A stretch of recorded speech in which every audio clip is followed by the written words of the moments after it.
You are paying for something you don't use. You know you are. You have known for months. And every time you think about canceling it, something happens. You put it off. You tell yourself you'll do it next week. You open the app and then close it because the process looks complicated. Or you start and get served a retention offer and then feel strange about leaving. Or you find the cancel button buried 3 screens down and then just stop. That experience was designed. Every part of it. The buried button, the retention offer, the language on the screen that says pause instead, the confirmation step that asks you twice. It has a name, it has a budget, and the people who built it have read the same psychology research you haven't. The subscription economy is now a $2.1 trillion global market. It has grown 5 times faster than the S&P 500 over the past decade. And at its center is a simple asymmetry. Signing up takes 30 seconds, and canceling takes however long the company decides it should take. Research by C+R Research found that the average American thinks they spend $86 per month on subscriptions. Their actual average spending is $219, a gap of $133 per month, or $1,596 per year, that most people have never noticed because the charges are small, spread across different billing dates, and attached to things that once felt like a good idea. A separate survey found that 89% of consumers underestimate their subscription spending. 42% admit they have at least one subscription they have completely forgotten about and are still paying for. This is not forgetfulness, not in isolation. This is the predictable outcome of a business model specifically engineered to exploit the gap between when you sign up and when you notice you should leave. Here is what the subscription business model is actually optimizing for. Not happy customers, not product quality, something called negative churn. Churn is the rate at which subscribers leave. It is the metric that keeps every subscription business awake. And the discovery, made early in the subscription economy's history, was that reducing churn is dramatically more profitable than acquiring new customers. Keeping someone in a subscription they rarely use costs almost nothing. Winning them back after they leave costs a significant amount. So the business logic runs: make it frictionless to sign up, make it frictionful to leave, and specifically, design the cancellation experience to exploit every available psychological mechanism that makes leaving feel harder than staying. The subscription model also has a structural advantage that is rarely discussed openly. When you buy something once, you make an active decision to spend money. You feel the transaction. When you are charged monthly for something you subscribed to 6 months ago, you make no decision. The charge appears, the brain registers it as fixed cost, like a utility, and moves on. The psychology of recurring charges is fundamentally different from the psychology of individual purchases. Companies understood this before most consumers did. Behavioral economist Dan Ariely described it directly. Subscriptions exploit our tendency toward inertia and our aversion to loss. Once we subscribe, cancellation represents both effort and perceived loss, keeping us locked in even when the value proposition has diminished. This is the why you do that layer, and it is exactly the layer the design teams are working with. The specific design practices used to prevent cancellation have a collective name: dark patterns. The term was coined by UX researcher Harry Brignall in 2010, and it describes interface designs that exploit cognitive biases, nudging users toward decisions that benefit the company at the user's expense. The cancellation-specific dark pattern has its own name: the Roach Motel. You check in easily. Checking out is another matter entirely. The Roach Motel playbook has documented components: cancellation flows that require you to call a phone number rather than click a button, confirmation screens asking you to type the word cancel in full, offers that appear only when you initiate cancellation, designed to reset the psychological clock on why you're leaving, Exit surveys, presented before the final confirmation, which create reevaluation of the decision mid-process. Language that frames leaving as a loss. You'll lose access to your entire library. Your progress will be deleted. Cancel and lose all your benefits. None of this language is accidental. It is written by product teams who know that the human brain responds to loss framing more strongly than to gain framing, by a ratio of roughly 2-to-1, according to decades of behavioral research. The confirmed cancellation language is not informational.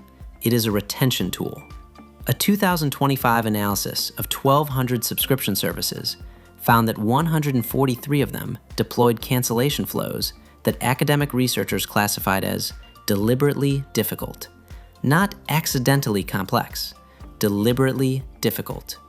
The distinction is meaningful because it implies a design decision, a choice to build friction, made by someone with access to user behavior data and knowledge of what those friction points cost the subscriber in time, stress, and money.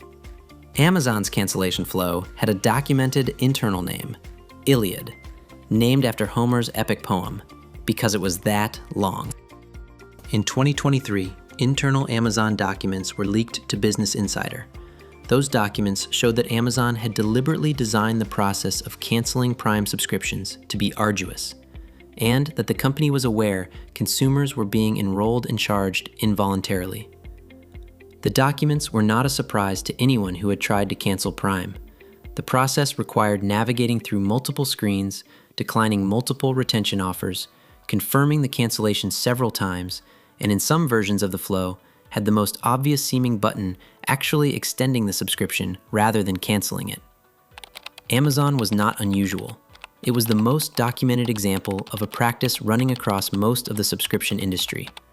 Gym memberships that require written notice by post, streaming services that disable the cancel button on mobile but enable it on desktop because fewer people use desktop.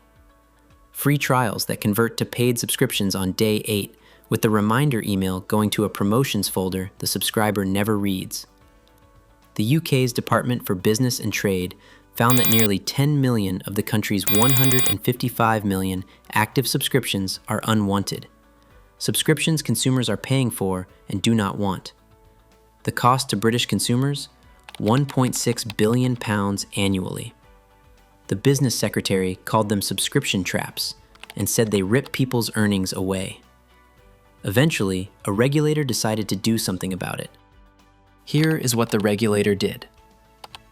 And then here is what happened to it.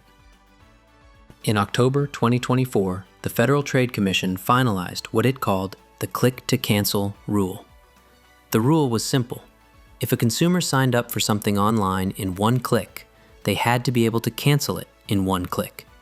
The cancellation mechanism had to be as easy as the sign-up mechanism. The rule took effect May 14, 2025. In August 2025, a federal appellate court vacated it. The court found that the FTC had failed to adequately weigh the costs and benefits before issuing the rule. The rule was struck down on procedural grounds, not because anyone argued that cancellation should remain difficult, but because of how the rulemaking was conducted.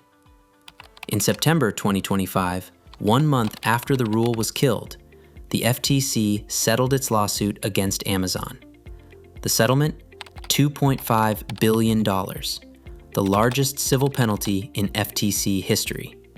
The charges included deceptive subscription enrollment and deliberately complicated cancellation, precisely the conduct the click-to-cancel rule had been written to stop. The rule was dead. The company it was designed to regulate had just paid the largest fine in the agency's history for doing exactly what the rule would have prevented. The $2.5 billion went to the FTC, not to the subscribers who paid for the subscriptions they didn't want. The FTC has stated it will continue enforcement under existing laws.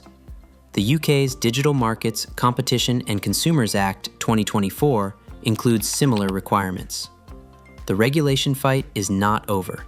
It is just considerably harder than the original rule suggested it would be. The subscription market didn't stop growing after the FTC rule failed. the global subscription economy is projected to hit $2.1 trillion by 2026.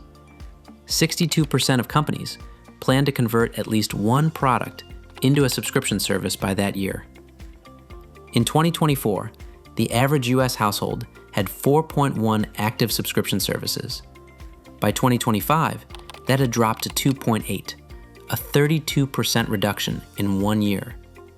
Consumers, without a functioning click-to-cancel rule, started doing the audit themselves. The self-enforced cancellation wave did what regulation had not yet managed. But the industry adapted. Subscription companies responded to cancellation waves with bundle offers, pause options, and reduced cost tiers that make it feel slightly more reasonable to stay than to leave. The friction didn't disappear, it became more sophisticated. The UK's Digital Markets, Competition and Consumers Act 2024 contains provisions requiring easier cancellation, mirroring what the FTC attempted. California's auto renewal law already requires companies to make cancellation mechanisms accessible. Several states are pursuing similar legislation independently. The industry argument against the click-to-cancel rule, that it imposed disproportionate compliance costs, won in court. It is the same argument that has slowed most consumer protection regulation of digital products. The cost of not having the rule is paid by subscribers, invisibly, in $133 increments every month. The next time you try to cancel something and find yourself 3 screens deep, being asked to confirm twice, declining a retention offer, and navigating language designed to make leaving feel like a mistake, you are not experiencing a poorly designed product. You are experiencing a well-designed one. The friction is not a bug. It is the feature that generates the revenue. Every minute the process takes, every screen that requires another decision, every offer that resets your resolve, those were built by teams who read the same psychology research on loss aversion and decision fatigue that you have now just heard summarized. They built around it, deliberately. The FTC tried to make one-click cancel it. A federal court killed the rule. Amazon paid $2.5 billion for the same conduct a month later. The money went to the government. The subscriptions are still there, billing every month, beneath your notice, until they aren't. The next video is about something else your salary was designed around, why it never quite feels like enough, even when it goes up.